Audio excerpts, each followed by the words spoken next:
Hey, I'm the Supernatural Mango, and here's some tips that might help you work in Logic.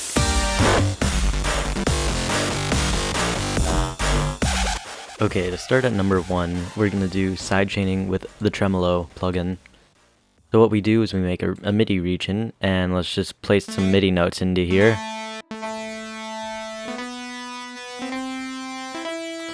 Nothing too fancy, let's just speed up the tempo a little bit too, just to make this a little faster. So what we're going to do is we're going to go down to here, we're going to go to modulation, and we're going to go to tremolo.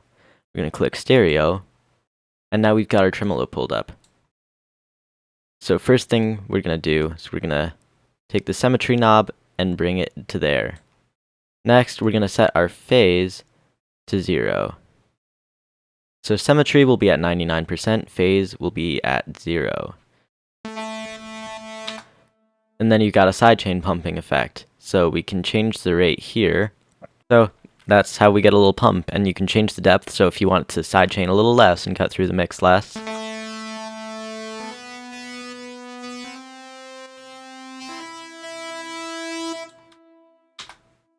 that's how you sidechain with a tremolo.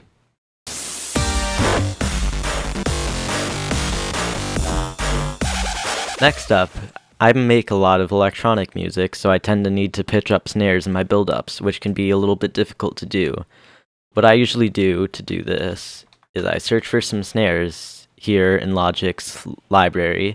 Could be literally any snare, it doesn't matter, as long as it uses the Ultra Beat instrument. So that's our snare for now. So what we can do is we can go into Ultra Beat, and here's our synth. This is going to look a little intimidating at first, but it's not. So we can take whatever snare sample we want. If we have like an external sample, for example, I'll be using one from the Cymatics Dubstep Starter Pack. Okay, so now that I've got my sample, I can just take it from my loop library and just drag it into there. So when I press the key on my keyboard, it should trigger that sound. So to pitch it, now what we do is we go to here where it says mod, we click max, then right there we click Control A. So we can drag this up, and this should be assigned to our mod wheel, so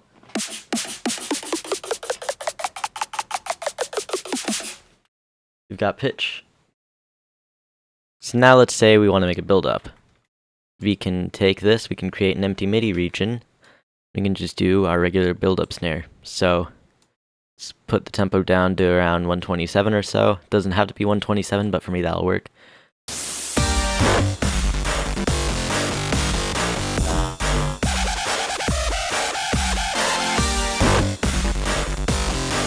Up here we can change our grid divisions, and I'm going to switch mine to 30-second notes because I think that's where I want to extend my rhythm to. So 30-second notes. So we're going to enter the piano roll, and we're going to go to here, and we're just going to find D1, I believe. D1. If you use the snare 1, that is the one you will look for. So now we're just going to make our basic electronic snare build-up pattern.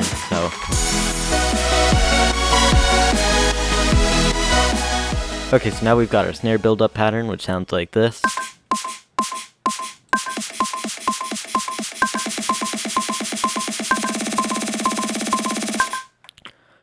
Pretty basic, but if we want to get the pitch in, we can go down to here and we can go to this automation parameter section. To open the automation in the piano roll, you can click the automation button here, or you can simply press A on your keyboard. So we go down to here, we select modulation, and then let's just make an automation. So we can drag the parameter point here, and then we can just make it go up in pitch. Which gives us a very basic pitch riser.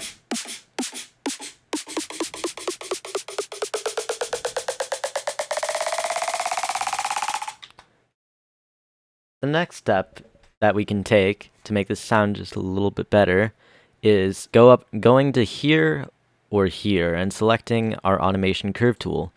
We can use this area to select different tools, and when you press Command on your keyboard, you can just alter a certain parameter. So now it's a more gradual curve.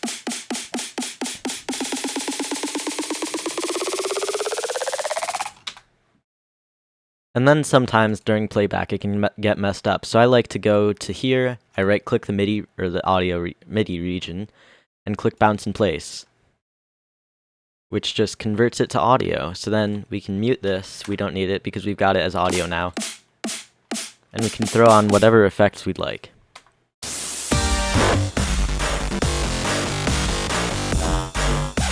So next, I'm going to show you how to do a simple little tape stop sort of sound. So what we're going to do is we're going to grab any sample. So let me go find something real quick. Okay, so here's a little piano thing that I made in Logic and then put into Audacity to turn down the sample rate. So let's say we want to get a tape stop on here. What we do is we go to our fade tool from the tool selection area. Then we just control and drag, and we get a volume fade, which isn't what we want. So we're going to right click on the fade and we're going to press slow down. Then we get a simple tape stop. So if we want to curve that, we don't need the automation curve tool. We can just simply go along the edge with the fade tool and just turn that and just mess with that. Then we've got our simple tape stop.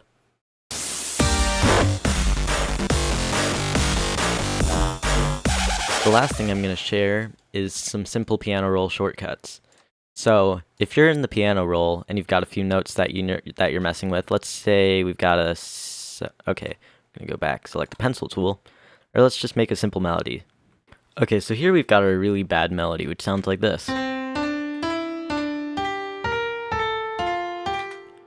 So let's say we want to take one note and we want to pitch it up or down. So let's say we want to just bring it up a few semitones. We can press Alt and the up arrow on our keyboard, or Option for Mac keyboards, and we can just...